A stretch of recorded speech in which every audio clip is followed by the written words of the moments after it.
त्या दिवशीच्या गुढीपाडव्याच्या सभेमध्ये मी सुरुवात करताना जरा सांगितलं होतं, जरा थोडं सर्दी खोकल्याने जरा हैराण आहे, आजही हैराणच आहे थोडंसं. मध्ये एखादा जर समजा काही खोकला वगैरे आला तर जरा माफ करा मला.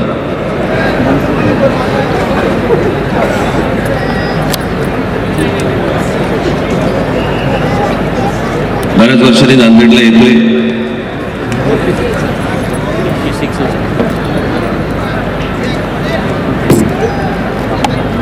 आज या ज्या मी महाराष्ट्रामध्ये काय 8, 10, 12 सभा ज्या काही घेतोय,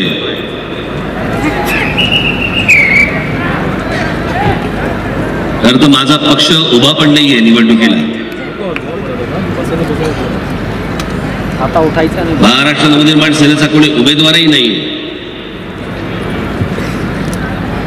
परंतु हा मी अत्यंत जाणीवपूर्वक निर्णय घेतला की उमेदवार उभा करायचा नाही, परंतु या नरेंद्र मोदी आणि अमित शहाच्या विरोधात महाराष्ट्रभर प्रचार करायचा.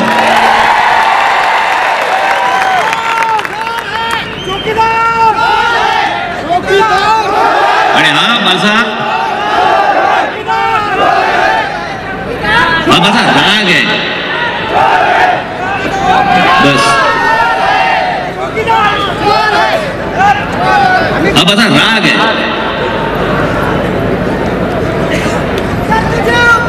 राग एवढ्यासाठी आहे की ज्या माणसावरती आपण विश्वास टाकला त्याने केसाने गळा कापला.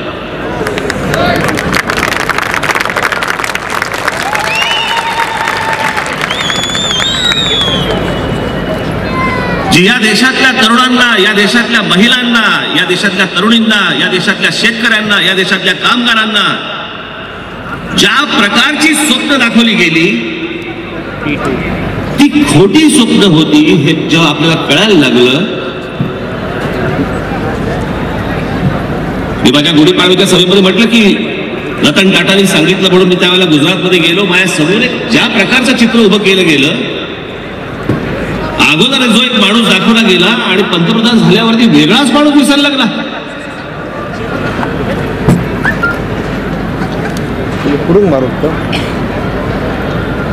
आता कुठेतरी एक सभा झाली म्हणे, मला आता एक रिपोर्ट आला की नरेंद्र मोदींच्या सभेमध्ये म्हणे कोणी काळा शर्ट घालून आला त्याला बाहेर काढतात. एक कोणतरी काळा बनियान घालून गेला तर त्याला बाहेर काढलं. आता कोणी काळे अंडरवेअर घालून गेला तर कसं कळणार तुम्हाला?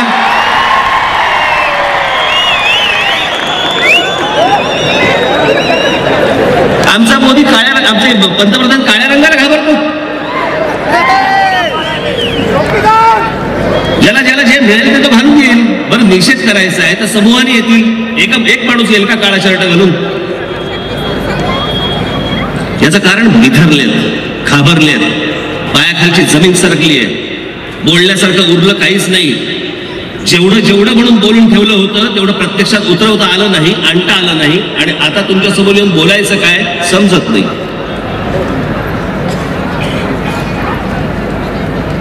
एवढ्या गोष्टी बोलून ठेवल्या होत्या, एवढं बोलले होते. खरं तर मला असं वाटतं 5 वर्ष फक्त ते बोललेच आहेत.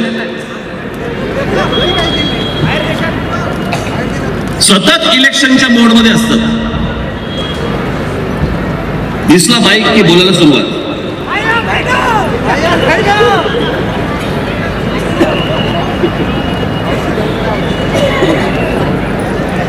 आता नांदेडला येऊन गेले.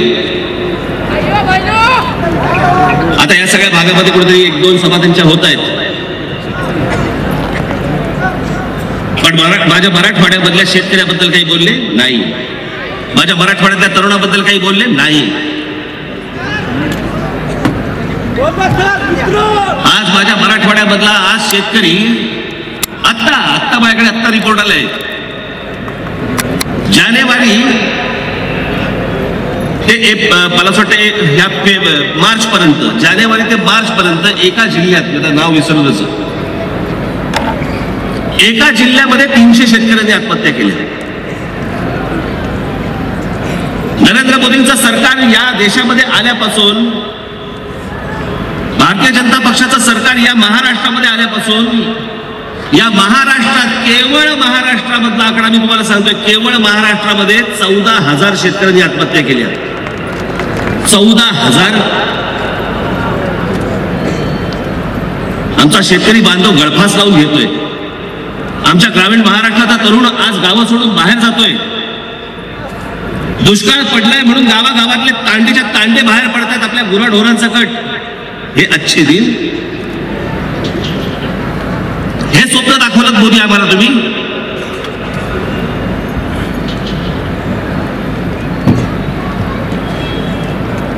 मी गेले अनेक वर्ष या मराठवाड्यामध्ये मी बोलतोय, ओरडून ओरडून सांगतो. मी अनेकदा माझ्या भाषणांमधनं सांगितलं, माझ्या पत्रकार परिषदांमधनं सांगितलं. आज बाबांनो, मराठवाड्यामधली मी परिस्थिती तुम्हाला सांगतो. मी माझ्या याच्या अगोदरच्याही भाषणांमध्ये सांगितलंय, मी तुम्हाला पुन्हा एकदा सांगतो की तुम्ही गाफील राहू नका. आज मराठवाड्यामधली परिस्थिती अशी आहे, जमिनीची परिस्थिती अशी आहे की या मराठवाड्यामध्ये 1000 ते 1200 फूट खोल खाली पाणी लागत नाहीये. हे माझं मत नाहीये, हा इस्रोचा रिपोर्ट आहे. हा नॅशनल जिओग्राफिकचा रिपोर्ट आहे. हे ज्या वेळेला तज्ञ ही लोक जेव्हा सांगत असतात की एखादी परिस्थिती काय आहे, त्याच्यानंतरची आता जी होईल त्याच्यातलं पुढचं वाक्य इतकं गंभीर आहे. त्यांनी असं सांगितलंय की ही परिस्थिती अशी जर कायम राहिली तर पुढच्या साधारणपणे 50 ते 60 वर्षात मराठवाड्याचा वाळवंट होईल. तुम्हाला काहीही पिकवता येणार नाही, तुम्हाला काहीही करता येणार नाही.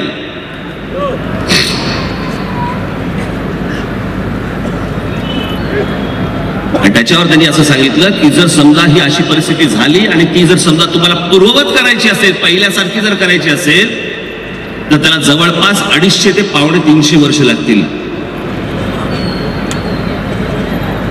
ही माणसं येऊन आमच्याशी खोटं बोलतायत.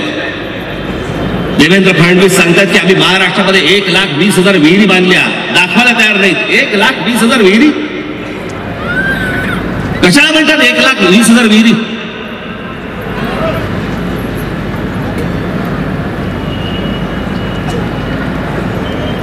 तुम्हाला या महाराष्ट्राने एवढं सगळं, या देशाने एवढं भरभरून दिल्यानंतर, एवढं भरभरून मतदान दिलं, एवढं तुमच्या हातामध्ये बहुमत दिलं आणि तुम्ही या देशाची खोटं बोलत राहिलात.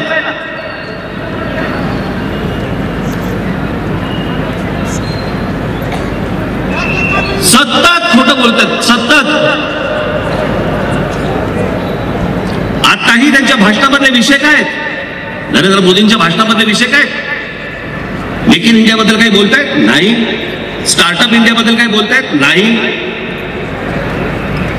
गंगेच्या स्वच्छतेबद्दल काही बोलतायत? नाही. कुठचाही, जेवढ्या गोष्टी, योगाबद्दल काही बोलतायत? नाही.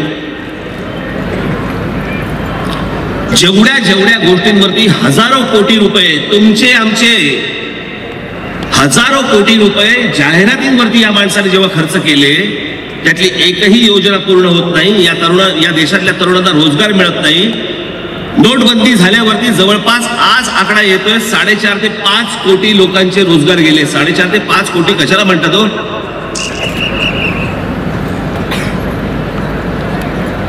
जवळपास घरामध्ये जर समजा 4-5 माणसं जर पकडली तर हा या देशातल्या जवळपास 20 कोटी लोकांचा प्रश्न झाला. आणि हे अधिकृत आकडा म्हणतोय आपण, अनधिकृत मध्ये किती गेले माहित नाही. अनधिकृत आकडाच आहे आपल्याकडे. या कोणत्याही विषयावरती बोलायला तयार नाहीये.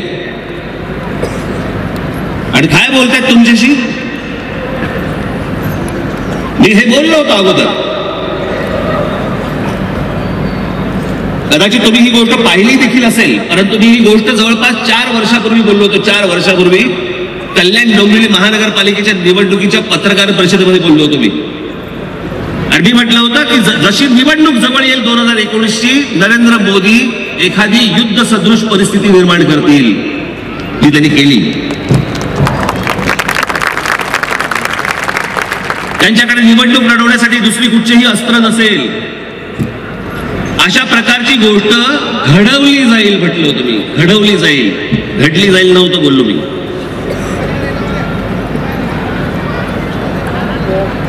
आमचे 40 जवान हकनात गेले त्याच्यामध्ये.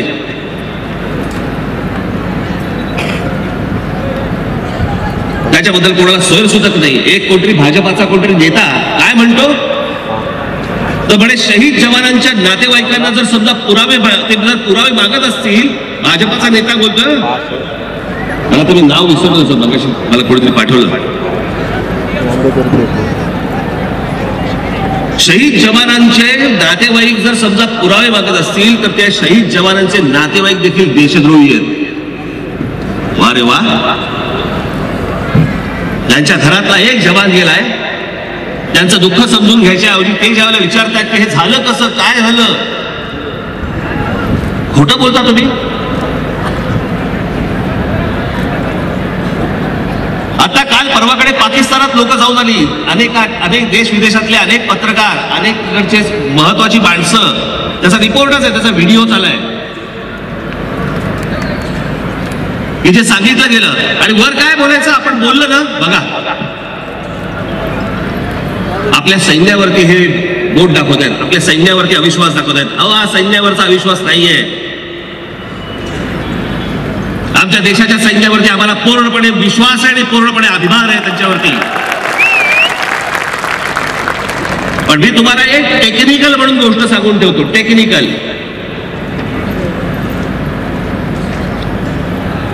ही जी सगळी विमानं असतात ना, ही सगळी विमानं, या विमानावर सगळी प्रोग्रॅम्ड असतात. तो प्रोग्राम केलेला असतो की इथे या वेळेला इथे तुम्ही बॉम्ब टाकायचा आहे.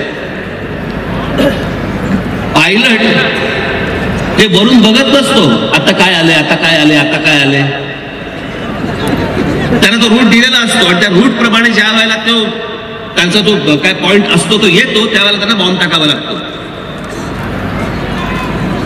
जर समजा आमच्या वैमानिकांना जर समजा चुकीची माहिती दिली गेली असेल की इथे बॉम्ब टाका, तर वैमानिकांची चूक नाहीये ही, ते त्यांचं काम बजावून आले. पण त्याच्यानंतर हे सकाळी झालं किती वाजता? हे सकाळी झालं 3-3:30 वाजता. आणि अमित शहा म्हणाले पहिल्यांदा झाल्या सकाळी म्हणाले 250 माणसं गेली. तुम्हाला कोणून कळलं? एअरफोर्सचे चीफ येऊन सांगत नाही, ते काही बोलत नाही. एअरफोर्सच्या चीफनी त्याच्यानंतर आपल्या पत्रकार परिषद घेतली आणि पत्रकार परिषदेमध्ये त्यांनी सांगितलं किती जण गेले असले आकडे आमच्याकडे नाही. याच्यावर तुम्ही राजकारण काय करताय?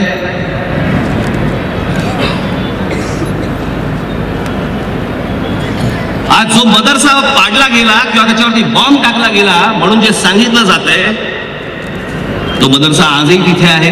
त्याचा व्हिडिओ आजच आलाय. मला तो ह्याच्यावरती अपलोड नाही करता आला, मला आज नाही करता नाही आलाय मला, परंतु त्याचा आजच व्हिडिओ आलाय. आणि ते सगळेजण मुलं तिकडे शिकतायत, वाचतायत, बोलतायत आणि सगळी लोक तिकडे जे प्रतिष्ठित लोक आले ते बघतायत. आजच आलाय व्हिडिओ.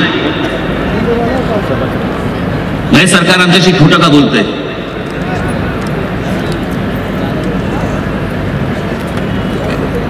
जर नरेंद्र मोदी विरोधी पक्षामध्ये असताना जर समजा अगोदरच्या पंतप्रधानांना विचारत होते की ही RDX आलं कुठून, ही शस्त्र आली कुठून, तर मग जे आमचे 40 जवान मारले गेले, त्या मारण्यात गेले आमचे जे शहीद झाले त्या जवानांसाठी जे RDX आलं ते नरेंद्र मोदींनी सांगावं कुठून आलं.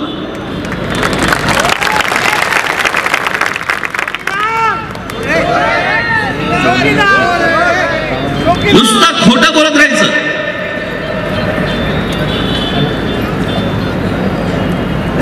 सत्य परिस्थिती तुमच्यासमोर आणायचीच नाही.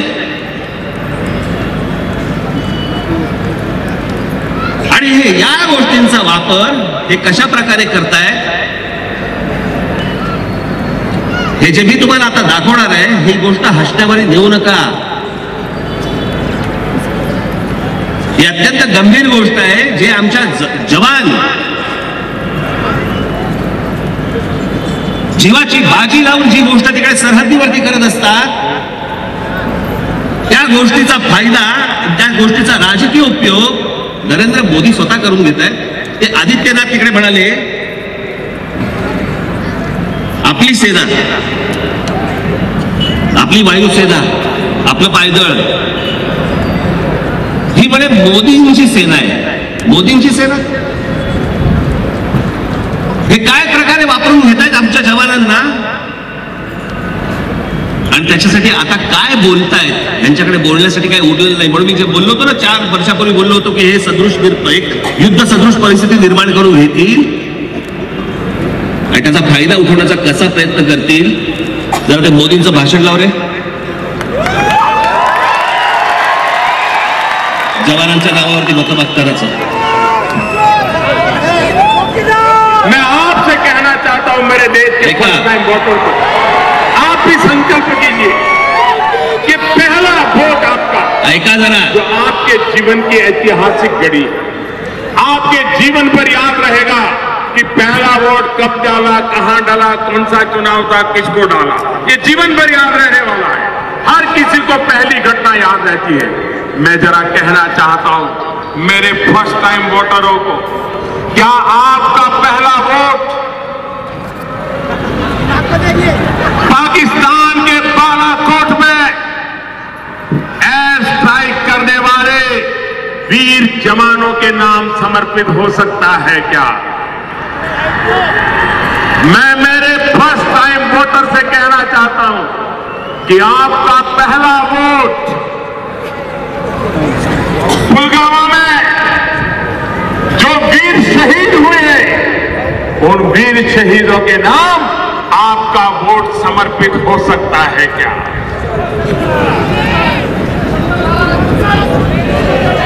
आमच्या जवानांच्या नावावरती मतं मागतायत.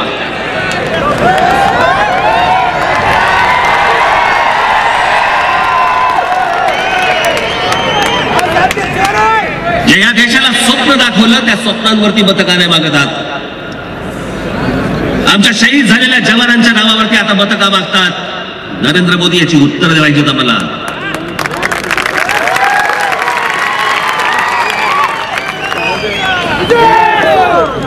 आणि हेच नरेंद्र मोदी, मी ज्यावेळेला एखादी गोष्ट तुम्हाला दाखवतो ना, हा बाबांनो, हा आपल्या या देशाचा अत्यंत महत्वाच्या टप्प्यावरती आपण उभे आहोत.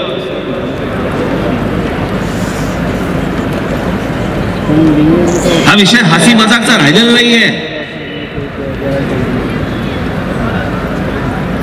ही 2 माणसं ज्या प्रकारची या देशामध्ये गळचेपी करतायत ना, ही गोष्ट तुम्ही गांभीर्याने घेणं गरजेचं आहे, गांभीर्याने पाहणं गरजेचं आहे. नुसत्या घोषणा देऊन नाही, ह्याचा विचार करून तुम्ही जाणं इथून गरजेचं आहे. याच माणसाच्या मनामध्ये, याच आमच्या जवानांबद्दल, देशाच्या जवानांबद्दल, मी हा दाखवला होता मागे, परत तुम्हाला दाखवतो. मी मागे एकदा एका ठिकाणी दाखवला होता, मी पुन्हा एकदा दाखवतो, मुद्दामून दाखवतो की याच माणसाच्या मनामध्ये आमच्या जवानांबद्दल काय आस्था आहे. बघा एकदा. सेना में एक जवान जितना साहस करने का ताकत रखता है ना, उससे ज्यादा साहस करने का ताकत व्यापारी रखता है. सेना में एक जवान जितना साहस करने का ताकत रखता है ना, उससे ज्यादा साहस करने का ताकत व्यापारी रखता है.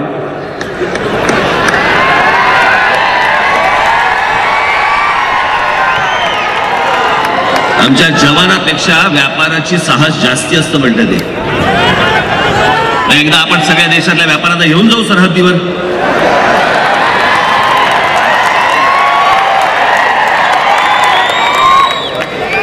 सगळ्या आपल्या अनिल अंबानी, बिमल अंबानीला घेऊन जाऊ. चला अनिल अंबानी, उचला ती शस्त्र, घ्या हातामध्ये. मनात काय बघा.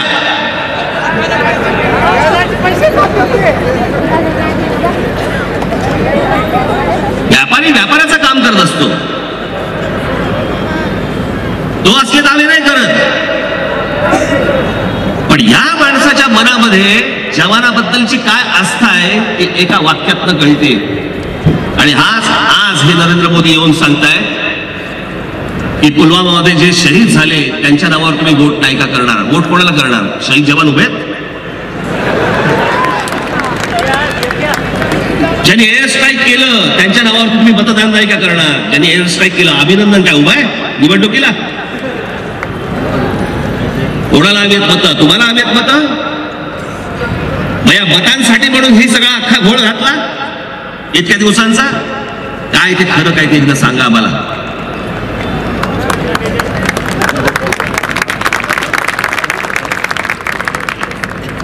या माणसाच्या हातामध्ये देशातनं बहुमत दिलं. बहुमत या देशाचं कशाला म्हणतात? 30 वर्षापूर्वी इंदिराजी ज्यावेळेला गेल्या त्यावेळेला राजीव गांधींच्या हातामध्ये अशा प्रकारचं बहुमत आलं होतं. त्याच्यानंतर या माणसाच्या हातामध्ये बहुमत आलं. लोकांची हयात गेली, हयात आयुष्यभर स्वप्न पाहिली की मला पंतप्रधान व्हायचंय, नाही होऊ शकले. 30 वर्षानंतर ज्या वेळेला हा माणूस ज्यावेळेला पंतप्रधान झाल्यानंतर या देशाने एका आनंदाने, एका विश्वासाने, एका प्रेमाने या माणसाच्या हातामध्ये ज्यावेळेला देश दिला, हा माणूस देशातल्या लोकांशी खोटं बोलत राहिला. जाईल तिकडे थापा मारत राहिला.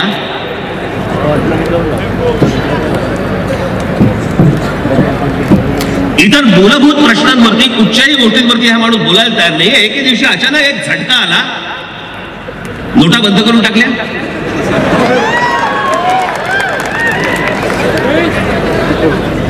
ज्या गोष्टीला या माणसाने विरोध केला होता त्या दिवशी माझ्या गुढीपाडव्याच्या सभेमध्ये मी दाखवलं. ज्या ज्या गोष्टीला विरोध केला होता, आधारला विरोध केला होता, सत्तेत आल्यावर आधार आणलं.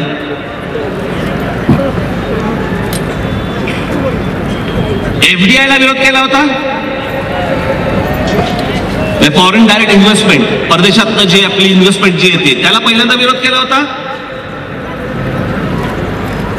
जेव्हा ती काँग्रेस आणत होती त्यावेळेला त्याच्यामध्ये 49% ठरलं होतं की त्यांची इन्व्हेस्टमेंट येणार 49%. तेव्हा यांनी विरोध केला, नरेंद्र मोदींनी विरोध केला. आणि जेव्हा सत्तेमध्ये आले त्यावेळेला त्या 49%चे 100% केले की तुम्ही 100% येऊ शकता, इथे काय गरज नाही इथल्या लोकांची. मला लोक विचारतात की राज ठाकरे पहिल्यांदा नरेंद्र मोदींबद्दल भरभरून बोलायचे, आता त्यांच्यावरती टीका करतात. मी 4.5 वर्षापूर्वीच टीका करायला सुरुवात केली, कारण 4.5 वर्षापूर्वीच कळला माणूस तो नाहीच जो मला दाखवला गेला होता आणि तो आता दिसतोय, तो माणूस वेगळाच आहे.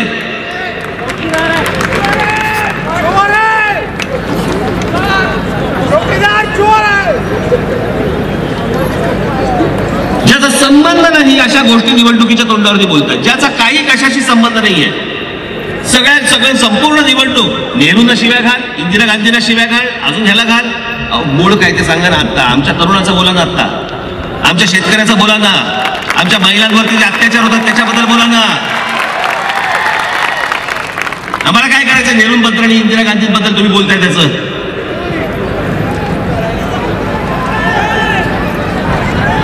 बरं, कॉपी सगळी त्यांचीच करणार.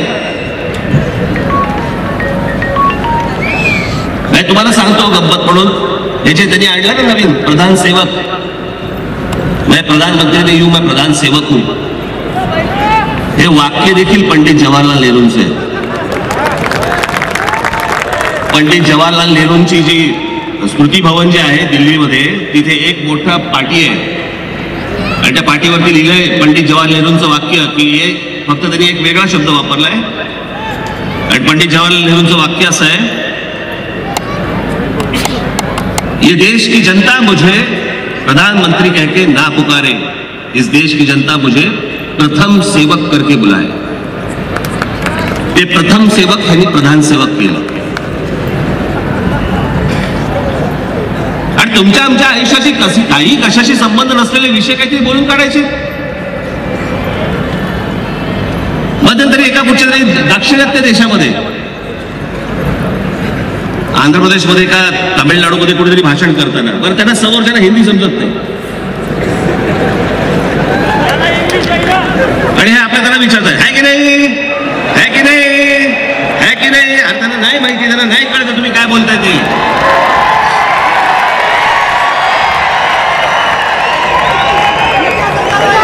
कसला विषय काढायचा?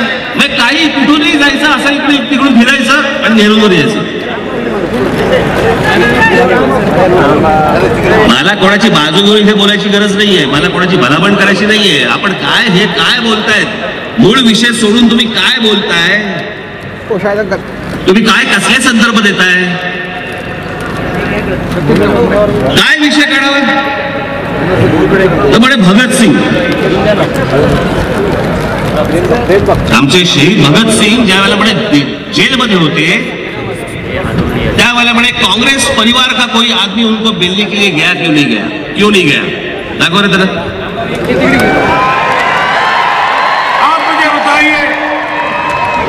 देश के लिए मर मिटने वाले, आजादी के जंग के अंदर जान खपाने वाले वीर शहीद भगत सिंह जब जेल में थे, मुकदमा चल रहा था, क्या कोई कांग्रेसी परिवार का व्यक्ति शहीद वीर भगत सिंह को मिलने गया था?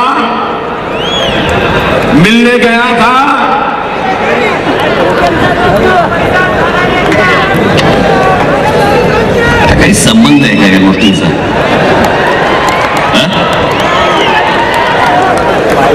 माझ्या माता भगिनी इकडे आलेल्या असतात, माझे तरुण इकडे आलेले असतात, माझे तरुण इथे आलेले असतात, माझे शेतकरी बांधव इथे आलेले असतात.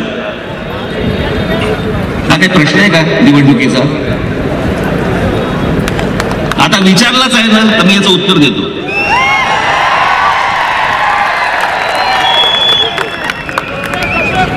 पहिली गोष्ट म्हणजे मी का सांगतोय तुम्हाला, एक तर चुकीचा इतिहास माहिती,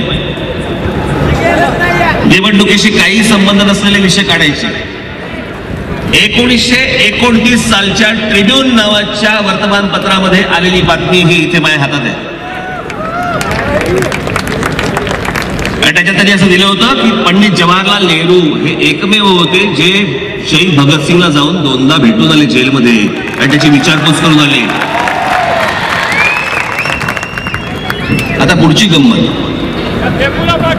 कोई कांग्रेसी परिवार का आदमी गया था क्या?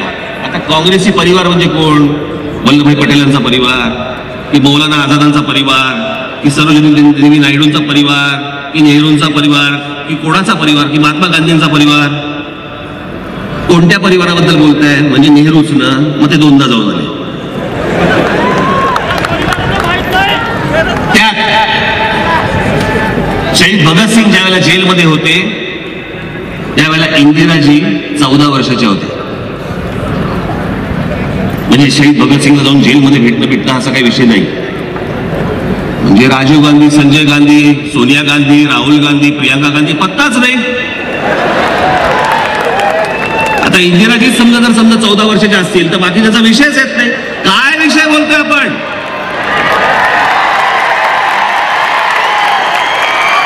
काही संबंध आहे का या देशाशी याचा? आताच्या निवडणुकीशी काही संबंध आहे का या गोष्टींचा? काहीही संबंध नसताना तुमच्या समोर येऊन आणि भलतेच विषय मांडायचे.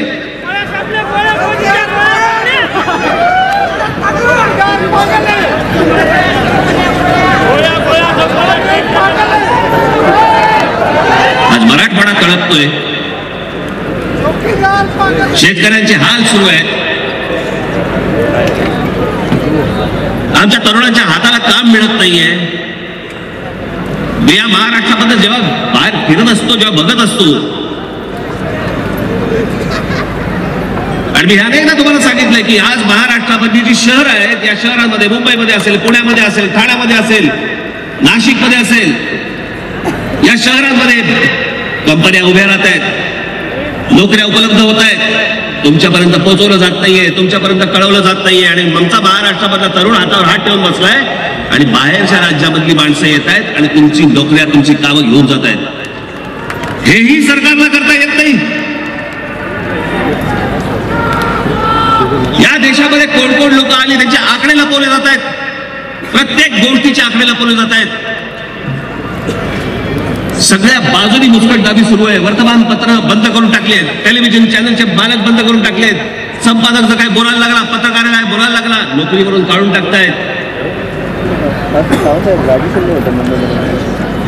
आपण जे बाबांनो हे नरेंद्र मोदी आणि अमित शहा जे ज्या प्रकारे देशाला घेऊन चाललेत ना, ही रशियाची पद्धत आहे, रशियाची. त्याचे आता तिकडे सगळं सुरू आहे ना, एक 7-8-10 लोकांच्या हातामध्ये फक्त देश आहे. सगळ्या देशातला सगळा व्यवसाय आणि सगळ्या गोष्टी हे 8-10 माणसं करणार. बाकी तुम्ही कोण?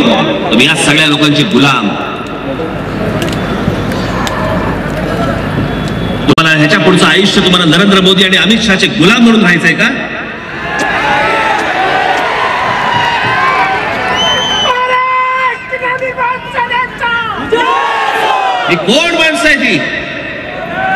कोणता विचार यांच्या डोक्यामध्ये येतो?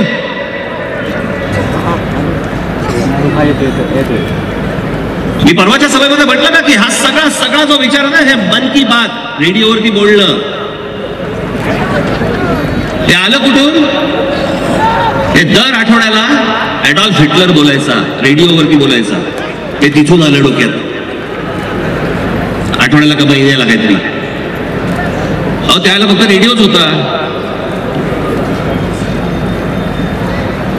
त्यावेळेला सोशल मीडिया नव्हता. तेव्हा जर सोशल मीडिया असता तर आज तुमच्यासारखा तोही उडा पडला असता. आज नशीब आपलं की आपल्याकडे सोशल मीडिया आलाय. हे सगळं फेसबुक सगळ्या गोष्टी आल्या म्हणून या सगळ्या गोष्टी दिसतात. तरी ह्याचं काही नसतं. आणि या माणसाने जर समजा नुसती टेलिव्हिजन चॅनल्स आणि ही सगळी वर्तमानपत्र जर बंद करून टाकली असती, बाबा तुमच्यापर्यंत कुठची गोष्ट पोहोचलीच नसती. आणि ह्याच्या पुढचा प्रवास हा अत्यंत कठीण आहे. अजून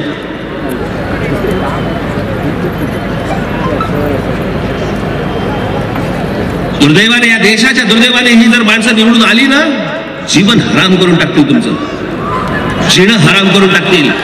तुम्हाला कुठची गोष्ट तुम्हाला बोलता येणार नाही, तुम्हाला कुठची गोष्ट करता येणार नाही. माझ्या इथे बाजूला पत्रकार बांधव बसले आहेत. आयुष्यात त्याला काहीच करता येणार नाही. सगळ्या बाजूनी बंद करून टाकतील तुम्हाला.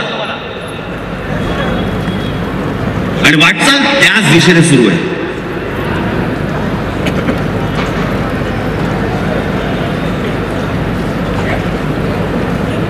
त्याच प्रकारचं महाराष्ट्रामध्ये सुरू आहे.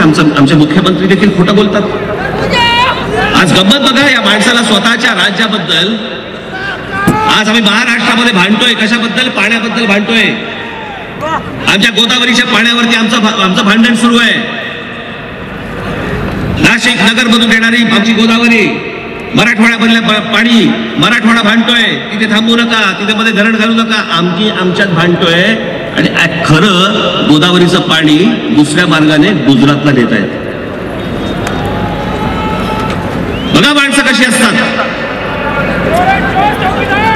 कितीही काही झालं तरी त्याला पहिल्यांदा आपलं महाराष्ट्राचं पाणी गुजरातला वळवायचंय. त्यांना त्याच्यासाठी काम सुरू आहे तिकडे. आणि आज आमच्या महाराष्ट्रामधलं जे सरकार आहे ते काही बोलू शकणार नाही. हिंमत पण नाही त्यांची. बसवलेला मुख्यमंत्री हा कधीच काही बोलू शकत नसतो. स्वतःच्या हिमतीने बसलेला मुख्यमंत्रीच बोलू शकतो.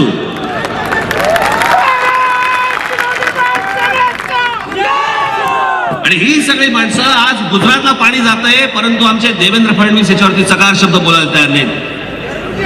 त्याच्यावरती योजना सगळ्या सुरू आहेत, काम सुरू आहे. काही होत नाही त्याच्याबद्दल. नाशिकवरून तिकडनं वळवलं जाते पाणी.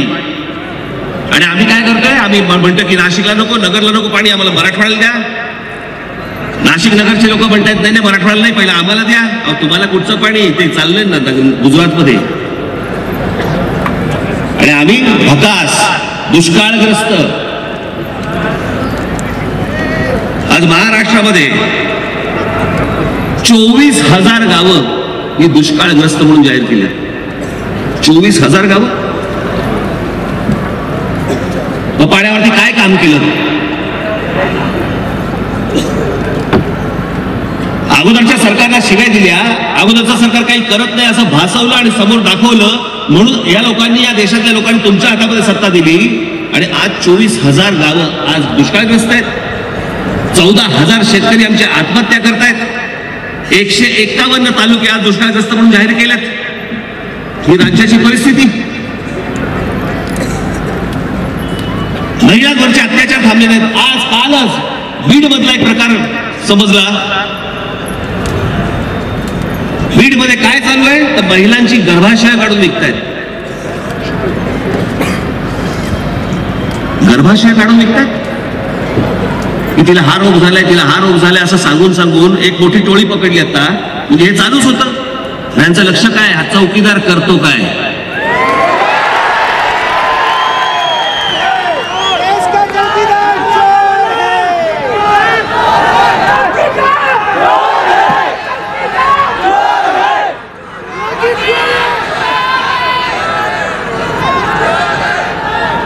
गंमत बघा. आता एकदा त्यांनी एक भलं मोठं भाषण केलं. आता नाही काही 1 वर्षापूर्वी, वर्षभरापूर्वी, आणि सांगितलं पेटून पेटून उठतात ना इथं. माझ्या जीवाला धोका आहे ना, दाखवा ते. मैं जानता हूं मैंने कैसे कैसी ताकतों से लड़ाई मोल ली है. मैं जानता हूं कैसे कैसे लोग मेरे खिलाफ हो जाएंगे. मैं जानता हूं 70 साल का उनका मैं लूट रहा हूं. मुझे जिंदा नहीं छोड़ेंगे, मुझे बर्बाद करके रहेंगे.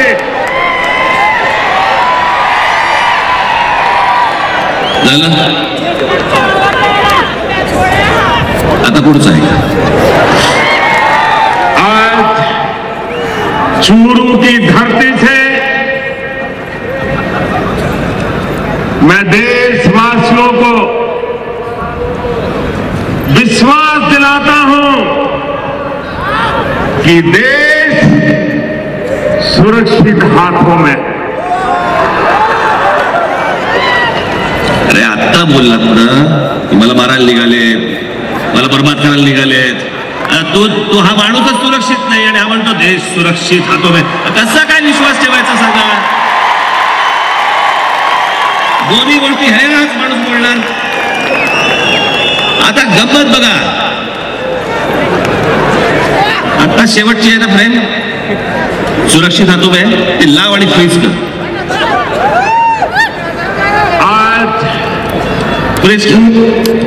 मागे सगळे आमचे जवानांचे फोटो आहेत. जेवढे शहीद झाले आमचे जवान त्यांचे फोटो लावून भाषण करतायत.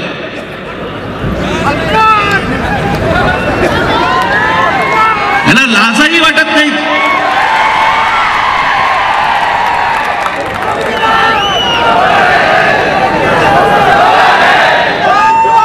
मी तुम्हाला आज इथे सांगतोय भावानो, माझी आपल्याला हात जोडून नम्र विनंती आहे, गाफील राहू नका. मी कोणाचाही प्रचार करायला आलेलो नाहीये. माझं फक्त एवढंच म्हणणं आहे, या देशाच्या राजकीय क्षितिजावरनं नरेंद्र मोदी आणि अमित शाह ही 2 नावं बाजूला जाणं या निवडणुकीमध्ये अत्यंत आवश्यक आणि गरजेचं आहे. आणि या गोष्टीसाठी म्हणून तुम्हाला सगळ्यांना मतदानाला उतरायचंय. तुमचे जेवढा कोणी मित्र परिवार असेल, जे कोणी नातेवाईक असतील, त्या सगळ्यांना सांगा जे झालं ते झालं, तो झाला भूतकाळ. एक नव्या परत एक भविष्यकाळ घडवायला आपण पुढे जाऊया. ही माणसं नको, जे येईल ते आपण त्याचं स्वागत करू.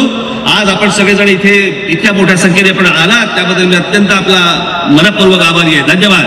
जय हिंद, जय महाराष्ट्र.